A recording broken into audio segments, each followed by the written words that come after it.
어젯밤 서울에 있는 한 대학병원에서 신생아 4명이 잇따라 숨졌습니다. 경찰은 국립과학수사연구원과 함께 사망 원인을 조사하고 있습니다. 신재훈 기자입니다. 어젯밤 11시쯤 서울의 한 대학병원 11층 신생아 집중치료실에서 문제가 생겼다는 112 신고가 경찰에 접수됐습니다. 의료진들이 심폐소생술을 하고 있다. 뭔가 이상하다. 4명 정도 아이들한테 심폐소생술을 하고 있다. 경찰이 곧 병원에 도착했지만 신생아 4명이 숨진 뒤였습니다. 숨진 신생아들은 모두 태어난 지 6개월이 안 된 영아들로 집중치료실에 있는 인큐베이터 안에서 치료를 받고 있던 중이었습니다. 경찰은 이들이 어젯밤 9시부터 11시까지 2시간 사이에 잇따라 숨진 것으로 파악하고 있습니다. 사고 당시 집중치료실에는 모두 16명의 신생아가 있었고 사고 직후 다른 12명은 인근 병원으로 옮겨졌습니다.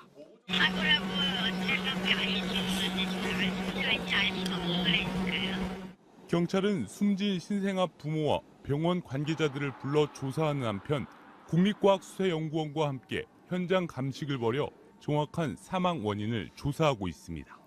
MBC 뉴스 신재웅입니다. 3박 4일간의 중국 국빈 방문을 마친 문재인 대통령이 어젯밤 귀국했습니다. 중국이 사드 경제 보복을 사실상 철회하도록 하는 성과를 거두기도 했지만 과제는 여전히 남아 있습니다. 이재훈 기자입니다. 문재인 대통령은 어제 중국 충칭의 임시정부청사를 방문했습니다. 이 자리에서 문 대통령은 대한민국은 임시정부의 법통을 계승하고 있음을 다시 한번 분명히 했습니다. 정말 여기 와서 보니 좀 가슴이 메입니다. 우리가 역사를 제대로 기억해야 나라도 미래가 있다고 생각합니다. 일각의 건국절 논란에 다시 한번 쐐기를 박은 언급으로 보입니다. 문 대통령은 3박 4일 동안 시진핑 국가주석을 시작으로 중국의 권력 서열 1위부터 3위까지의 모든 인물을 만났습니다. 시진핑 주석과는 한반도에서 전쟁은 절대 용납하지 못한다는 합의를 해 미국의 대북 선제 공격을 막는 데 두 정상이 뜻을 같이 했습니다. 리커창 총리와의 회담에서는 사드에 대한 경제 보복을 사실상 철회하겠다는 발언도 이끌어냈습니다. 하지만 중국의 외교 의전 결례 논란은 방중 기간 내내 계속됐습니다. 무엇보다 사드 문제는 해결된 것이 아니고 해결을 미룬 봉인된 상태인 만큼 어떤 식으로든 다시 불거져 걸림돌이 될 수 있습니다. MBC 뉴스 이재훈입니다. 제주 서귀포 해상에서 선원 9명이 타고 있던 어선이 좌초됐지만 다행히 선원 모두 해경에 구조됐습니다. 서울의 한 교차로에서는 시내버스를 포함한 차량 석 대가 추돌해 4명이 다쳤습니다. 사건 사고 김경호 기자입니다. 선체가 기울어진 어선이 반쯤 바닷물 속에 잠겨 있습니다. 어젯밤 8시쯤 제주도 서귀포 위미항 앞바다에서 항구로 들어가던 27톤급 어선의 기관실이 침수됐습니다. 신고를 받고 출동한 해경은 인근에 있던 어선 2척과 함께 20분 만에 선원 9명을 모두 구조했습니다. 어젯밤 10시 반쯤엔 서울 등촌 삼거리역 교차로에서 시내버스 등 차량 3대가 잇따라 부딪혔습니다. 이 사고로 승용차 운전자 61살 김모 씨 등 4명이 다쳐 병원으로 옮겨졌습니다. 다행히 사고 당시 시내버스엔 승객이 없어 큰 인명피해로 이어지지는 않았습니다. 어젯밤 9시 반쯤 강원도 춘천시의 한 연립주택에서 불이 나 혼자 살던 83살 김모 할머니가 연기에 질식해 숨졌습니다. MBC 뉴스 김경호입니다. 서울 서부지검은 직원들에게 부당 노동 행위를 한 혐의를 받고 있는 김장겸 전 MBC 사장을 내일 오전 10시 피의자 신분으로 소환해 조사할 계획이라고 밝혔습니다. 김 전 사장은 다른 전직 임원들과 함께 노동조합 조합원에게 인사상 불이익을 주거나 노조 탈퇴를 종용하는 등 부당 노동 행위에 관여한 혐의를 받고 있습니다. 어젯밤 서울 이대 목동병원에서 신생아 4명이 잇따라 숨졌습니다.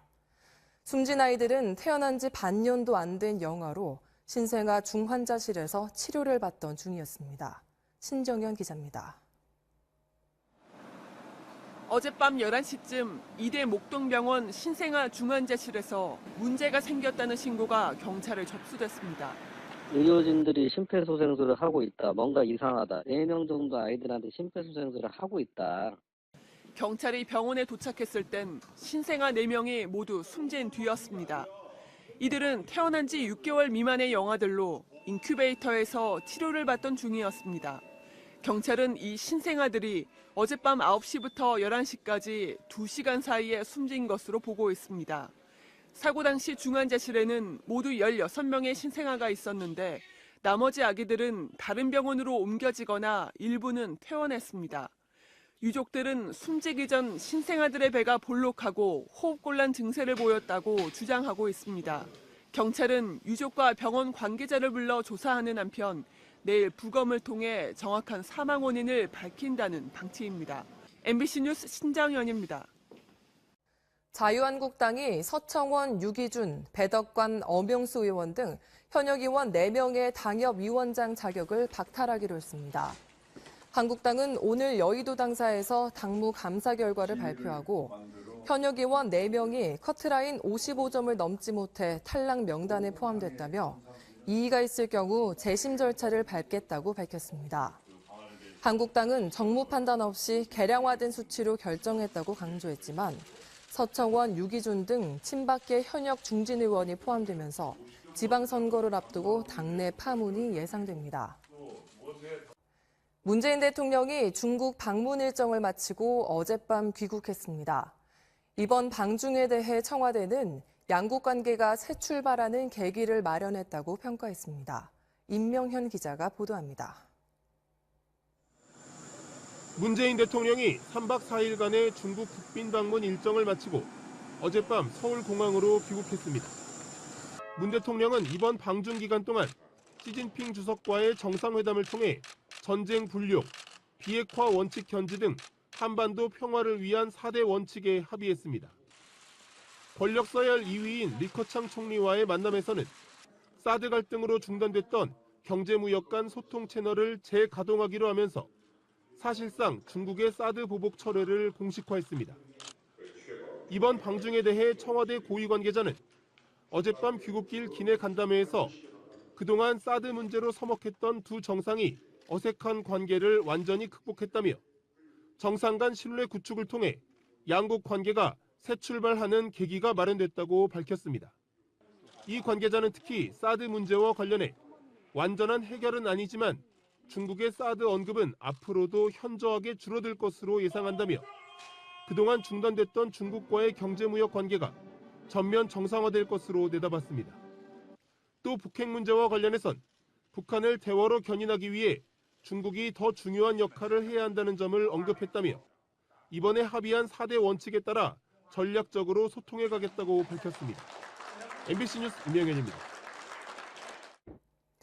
전북 정주에서 실종된 5살 고준희 양이 경찰의 공개 수사 전환에도 불구하고 실종 한 달째가 되도록 특별한 흔적이 발견되지 않고 있습니다. 전북경찰청은 오늘 오전 9시 반부터 고양 실종지인 전주 덕진구 우화동 주변에서 중대 2개 인력 180명을 투입해 수색 활동을 벌이고 있지만 고양 동선에 대한 단서는 찾지 못했다고 밝혔습니다. 경찰은 고양이 집 주변을 벗어났을 가능성이 있다고 보고 수색 범위를 인접한 동까지 넓히는 방안을 검토하고 있습니다. 일본 정부가 미사일 방어 대상에 탄도미사일 외에도 순항미사일을 추가하는 방안을 추진 중이라고 아사히 신문이 보도했습니다. 신문에 따르면 일본 정부는 내년 연말에 수정할 계획인 방위계획서 대강에 통합대공 미사일 방어를 포함하는 계획을 모레 가기에서 확정할 계획입니다. 현재 일본은 탄도미사일을 이지스함에 탑재하는 해상배치형 요격미사일과 지상배치형 요격미사일로 방어하는 체계를 갖추고 있는데 여기에 순항미사일이나 무인기, 극초음속 미사일 등을 바다와 공중, 우주 등에서 요격하는 방식도 포함될 것으로 보입니다.